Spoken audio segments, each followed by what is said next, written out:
Red Hawk Wrestling hosting an exhibition with the Portland Raiders of Michigan. They traveled 250 miles for the meet. At 171, Kyle Klass taking on #1 ranked in Michigan, Seth Manshum. In the first, Manshum gets the low single, lifts and turns to gain position. A little bit later, he would cradle for the pin. 140 pounds, Kirk Cherub versus Portland's James Pace. In the first, 2-1 Cherub until Pace with a nice forearm throw. He gets the 2 points to go up 3-2. In the second, tied at 3, Cherub tries a takedown, but Pace counters to get one himself, going up 5-3.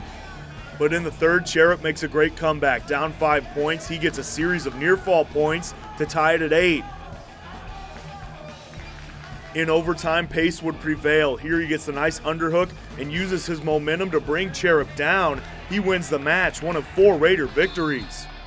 Then came the Central Pin Party. Derek Wilkie gets one at 118 over Casey Miller. Then Luke Roth on Graham Ferris at 235 in the second. Steven Splann follows with a cover in the third. Central gets 10 pins on the night. At 160, Tom Matrenga gets the second period takedown. He would win 8-4. At 125, Ben Williamson getting 2 of his 6 near-fall points earned in the first. He would get a pin at 158. Then at 145, a scary moment. Portland's Robbie Vrooman shoots in and knocks himself unconscious. He would be okay, but would have to forfeit the match. Central, an exhibition win.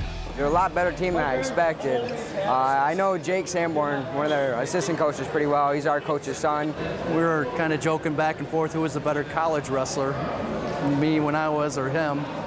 And then he talked about being a better coach, and I said, why don't we just wrestle a duel? And so it came out of that, and he brought it back here to Coach Porter here, and Coach Porter was on board with it. Our parents have been so hospitable, and our kids, and to have them stay over the night and not have to pay for a hotel or anything like that. And you know, that's really the friendly nature of it. We're learning a little bit from them, and hopefully they're learning something from us. And so it's a good experience all the way around.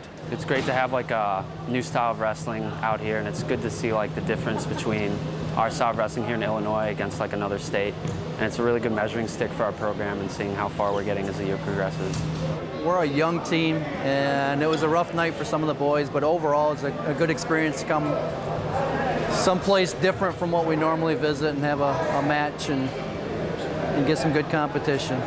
We're about a half hour northwest of Lansing, so we're right about in there, almost dead center. The population of the city is about as big as the population of this high school.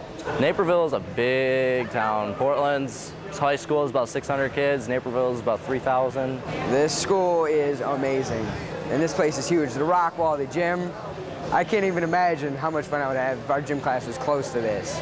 This is just an amazing facility. We heard that this team has 70 kids, and a 70-kid wrestling team in Michigan is almost unheard of. One of the biggest teams we have in Michigan is around 50 kids, and that's a huge school. That's a private school, and that's all boys school. All they do is athletics.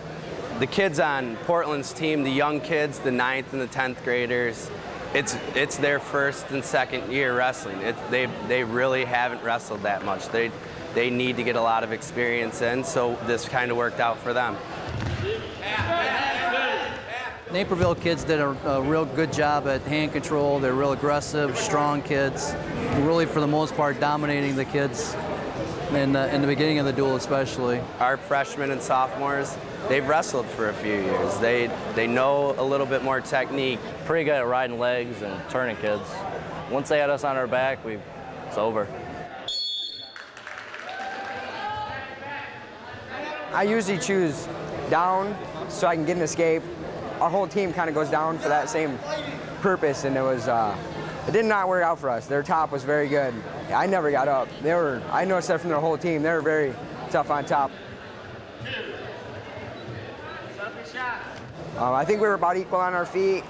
They were really tough on their feet, and they looked good on the bottom too, but I think if we toughed it out and we were able to have a tough ride, so we were pretty successful against that style. I know the Portland kids, and I know that they work really hard. They're very hard workers. They never give up. They'll fight for every inch on the mat. Started out the year ranked 4th, now I'm #1. It's been a long road, but you gotta work hard, and I did it. Work every day, came up, Worked out in the morning, worked out in the evening, wrestled all I could. Tournaments in the off season, everything I can. We do wrestle in a great area of wrestling. I see Illinois as one of the top wrestling states in the country, and then I also see the southwest suburbs as one of the top places to wrestle in the state of Illinois. And so we know that we're up against really stiff competition all the time, and that's something that we accept and work towards to be successful against that competition.